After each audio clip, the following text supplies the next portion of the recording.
In January of 2011, after 65 years of intense peacekeeping efforts, lawmakers in Maine filed a resolution that became a declaration of war, Whoopie Pie War. They proposed a bill that made the whoopie pie the official state pie, sparking outrage in Pennsylvania, who also claimed the whoopie pie as their own, and called Maine's whoopie pie grab an act of confectionery larceny. I love that part.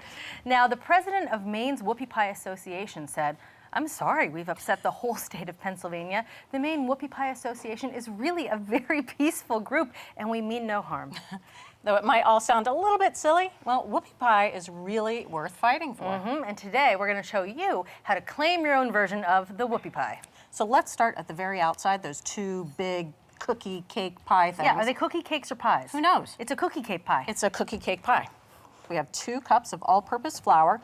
We're using all-purpose, not cake flour, because we want some structure. And then we're using a 1/2 cup of Dutch processed cocoa. That's a lot. It's a lot, and it's the really dark stuff. It's not the natural cocoa. Natural cocoa made the cakes a little too red. We have a little bit of salt, a 1/2 teaspoon, and then for leavener. Now, a lot of recipes in modern days use baking powder, which is a mix of baking soda. It's got a little bit of cream of tartar in there. And what happened was it created actual cakes, very domed, very perfect looking cakes. We wanted the old-fashioned style, so the cakes will rise and then they'll start to collapse on themselves, which is a great thing. It makes little fissures on top.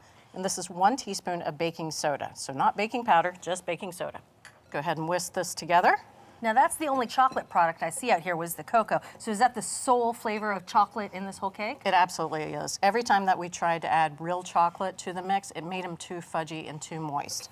So let's just set this off to the side for a moment. Come over to the standing mixer. Let's start off with butter. We're using butter for a couple of reasons. One, put butter up against shortening in a whoopie pie. It's going to win every single time because of flavor. The other thing is we want to give it a little bit more structure. Vegetable shortening made it too tender. So in goes 8 tablespoons of unsalted butter, and now our sugar.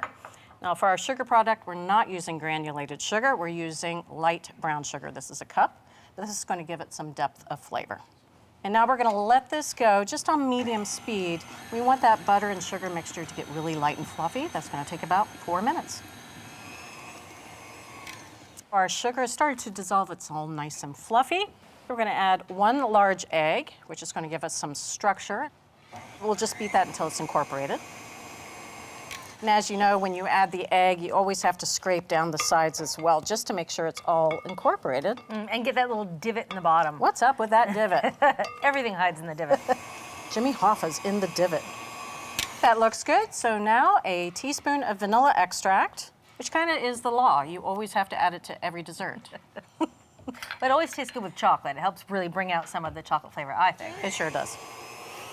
Whee! Okay, that was quick and easy. Now we're going to go ahead and add the dry ingredients, but we're going to add it in increments.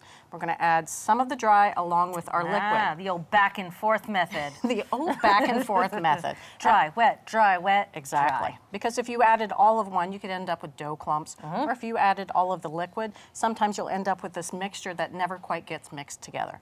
So our liquid that we're using is buttermilk. And the buttermilk is 100% necessary to activate with that baking soda. It's going to react, and that's what's going to give lift. And give some good tang. Exactly. So we're going to add 1/3 of this dry mixture. I'm going to turn this on low to begin with and just mix this until it's incorporated. That looks good, and we can start to smell that cocoa, that chocolate. Oh. So I'm going to add 1/2 of the buttermilk. That makes a 1/2 cup. I'm going to add 1/2 of the remaining dry mix. And again, just mix until it's mostly incorporated. And then the remaining buttermilk. Now the remaining dry ingredients.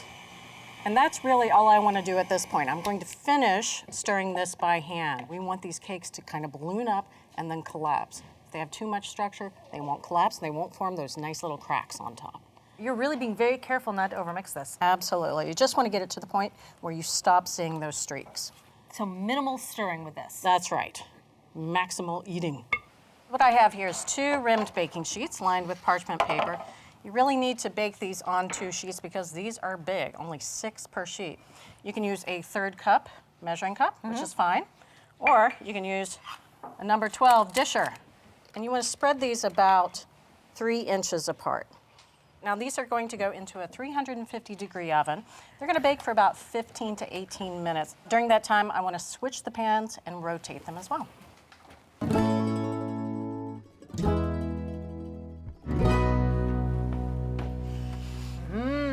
Smells good. Yeah. All right, so let's take a look at these cakes. You can see they've spread a little bit. Now if I take my finger and press in the middle, see how it comes back? It's like memory foam. It is like memory foam.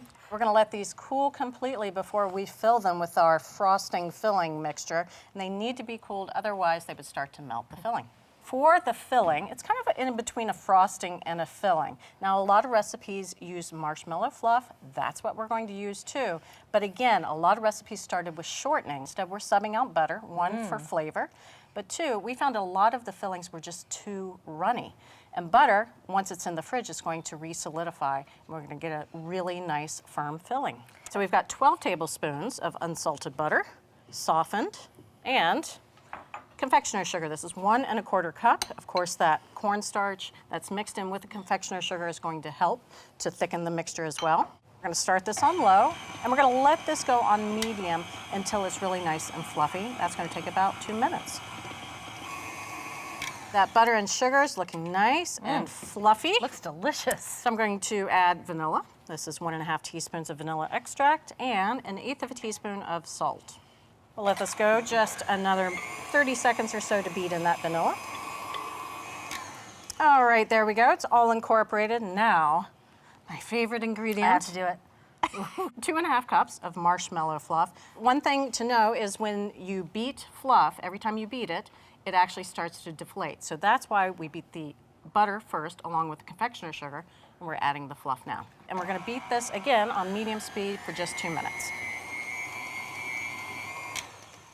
Looks so good. See, it has that kind of beige color. It's not pure white. And I got a lot of complaints about this whoopie pie recipe just because of that color. A lot of purists say it has to have vegetable shortening in it, which is Really? white. I will take beige filling over white filling if it means better flavor. I'm with you. Now, I'm going to scrape this into a bowl. Oh my gosh, that looks so good. And it's going to get even thicker as it chills. This is going to go into the fridge for at least 30 minutes. While it's in there, that butter is going to start to re-solidify. It's going to be very nice and spreadable.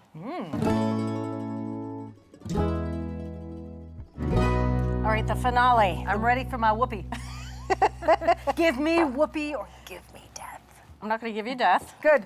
We've got whoopie. This is well chilled. Let's flip over a couple of these pies. Oh yeah.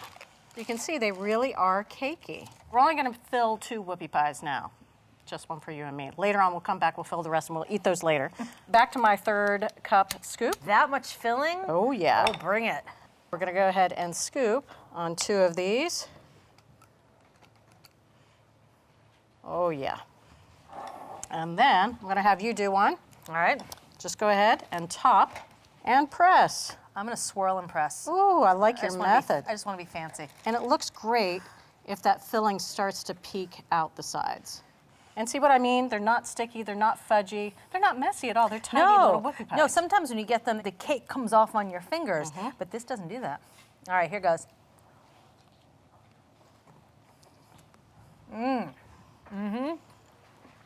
That's good. What's nice though is that filling is still nice and creamy. It's not runny, it's not going all over the place.